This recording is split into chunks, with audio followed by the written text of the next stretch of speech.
Aaron Stelle here with West, and I'm really excited to be joined by Dirk Hmura with Eleete Real Estate. And I guess it's the Dirk Hmura team. But first off, thank you very much for joining me here, Dirk. Thanks, Aaron. I appreciate it.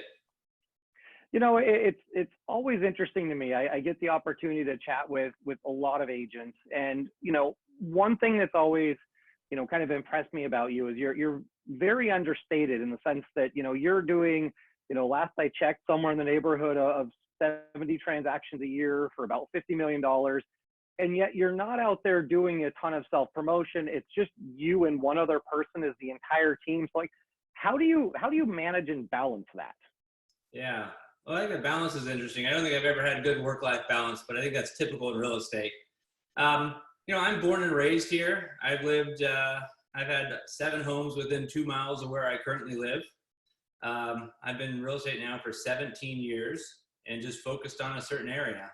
I've got kids who are 15-year-old twins at Sunset High School. I've coached soccer. I volunteered. So it's just organically has happened. It's been really great.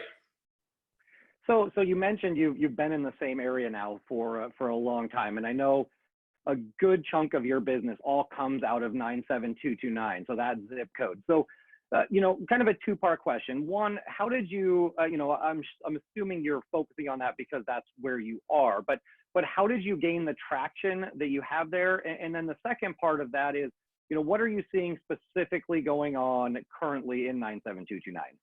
Yeah. Hey, it's taken a while to gain the traction. When I started in real estate, I started with the broker, Eleete Davies. He owns our company at Eleete.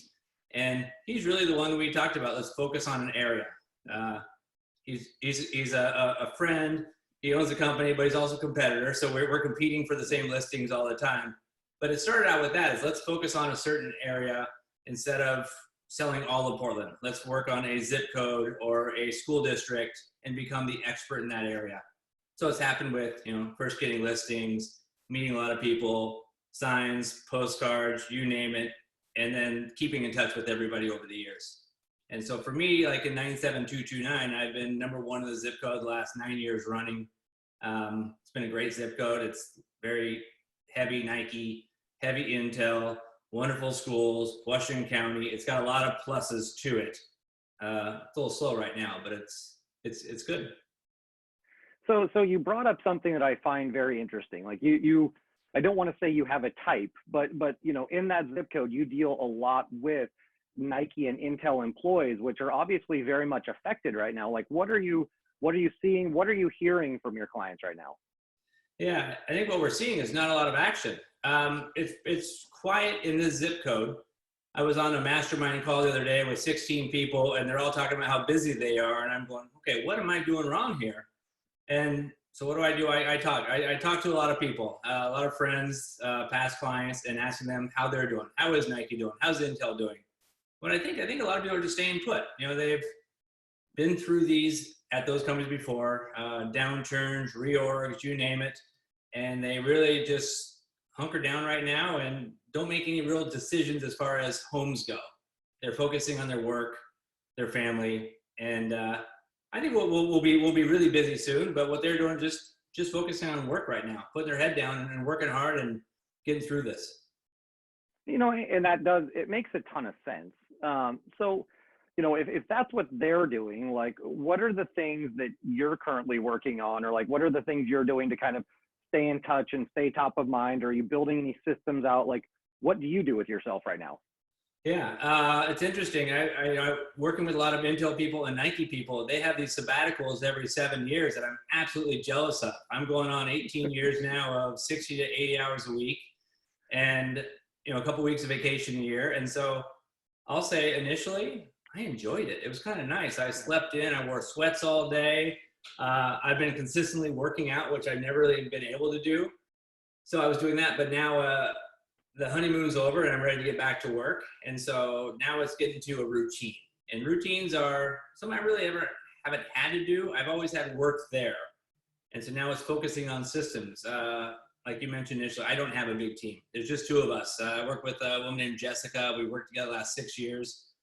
We talk together on the phone 3 hours a day, coming up with ideas. Do we implement them all? Absolutely not. We implement some, and it's mainly just staying in contact with this wonderful database that we have, which I hate calling it a database because they're all friends, families. I've coached their kids. I've volunteered in their classrooms. They've coached my kids. We have a wonderful network here. And so mainly just staying in front of them as friends, checking in, and assuming this will all eventually play out and work its way out. So with that in mind, when you're reaching out to these people, are you, and doing it this long, I'm assuming your database is fairly large. Like, what types of check-ins are you doing? Is it one-to-one? Are you doing giant kind of broadcast stuff, or what are the types of things you're doing to get out in front of these people now? Yeah, a lot of it's more, I have big plans to make 10 phone calls a day. I think every realtor, that's their goal to do. Does it happen? Yeah, probably. I'm sure I talk to at least 10 people a day, probably not the original 10 that I planned for that day. Yep. But on the phone, probably a few phone calls. I do lots of texting, just checking in with friends. I do send out broadcast emails to everyone, which spin off into, individual personalized emails from there. I'll say on social media, I'm worse than my kids these days. I'm staring at my phone on social media, checking everyone, responding, commenting, replying. It's been fun to get caught up with that and seeing what every kids are doing right now. So I don't have a set plan. It's just several different ways: text, phone call, email. I live in a very social neighborhood where people are walking out there. They're talking to their neighbors all the time. And so it's fun. We're doing family walks. We don't normally get a chance to do this. And we're talking to our neighbors this way, where normally we just don't, we're rushing from appointment to appointment to soccer game to soccer game. So it has been enjoyable too. I feel bad saying that, but part of this has been, we'll look back at this and realize, so far this time has been nice. None of us want it to last that much longer though. No, but I do think that's important. Is one of the important things in life is finding times to be able to relax, and ideally, I think what everybody's hoping is that this will come back and go 0 to 1,000. And Yeah. We've seen some people that are already there, but in order to do that, you do need to recharge. And so that's where if you can reconnect with family and reconnect with friends and sort of do some of that, I feel like it can make it easier. Kind of when you're now all of a sudden the switch flips for you and you take off. No, so kind of along those lines, like, what are the pieces of things that you're seeing now or doing now that you think will last beyond where we're at currently? Yeah. The way we're marketing homes, I think that's probably what most realtors will say, Matterport tours, Zillow 3D tours, floor plans. Do I love any of those? I like the floor plans. Matterports, I always thought were a little bit tedious. Probably wouldn't take the time to press every arrow on those, but now realizing just how important those are. So I think those are going to stand the test of time. Those things. We're implementing more tools than we did before. We're still doing, we just listed a home and we have professional photography, which we always do. We have floor plans, which we always do. Virtual tours, we always do. Aerial photos, aerial tours, Zillow 3D tours, and Matterport tours. It's expensive. Yeah. We're seeing, so I sent out a social media post, like, which ones do they like? And really, I think Matterport came back as the fan favorite at this time. So I know we'll continue that way, but I'll say I do miss being in front of people. I was showing homes the other day, and we're all wearing masks, and I miss the smile. I miss, animated faces. I'm a fairly enthusiastic person, and again, talking my hands as you see them flying on the screen that I now get to see myself, which makes me totally awkward. But I miss being in front of people. And I hope that part doesn't go away. I know several people have said, this is great. We're really efficient the way we show homes now. We only need to show 2 or 3 to people who want to buy. I said, I like showing homes. I like showing homes, 20 to 30 homes over 6 months, and we build a rapport. We get to know the families, and eventually when they buy, you're excited about it. So I enjoy the process, and this is, yes, more efficient, but I miss the process. Well, so okay, with all that technology, and obviously I'm a marketing and tech nerd. Like, I love this. You and I have had conversations about social media, and we've done some work with your listings and things in the past. Yeah. But on the other side of that, like, one thing, and I think, for the agents that do know you and that know Eleete Realty or Eleete Real Estate, it's like, you do a lot of very old school stuff where it's farming with postcards, it's bus benches, I mean, you do, and obviously a ton of relational stuff. So, I'm assuming those are going to stick around too. And how much you've been the number one agent in 97229 for all these years. So obviously some of that is working. Like, is that something you'll stick with? Yes, absolutely. We, people sort of laugh at the number of postcards we send out, the direct mail postcards. There's 65 cents each to send them out. We send out quite a few to the same neighborhood over and over again. We've become the expert in that area.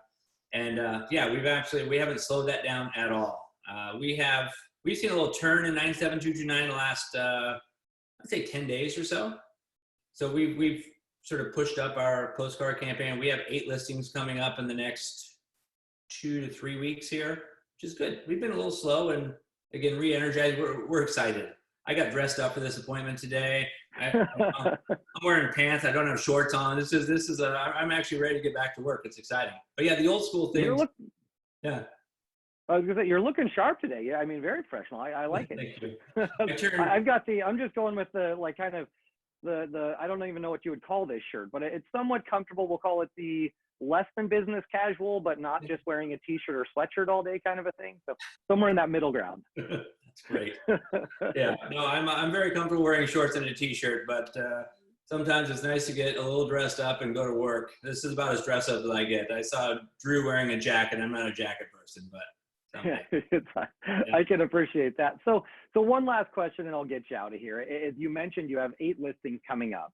Mm-hmm. So, what in those conversations, like, has there been any kind of like trepidation as far as like, what took a little while or how they want to do it, or what are you seeing happen? Like, I mean, especially with 8, I think you're getting a pretty good sample size versus one person's opinion. What are you seeing from sellers?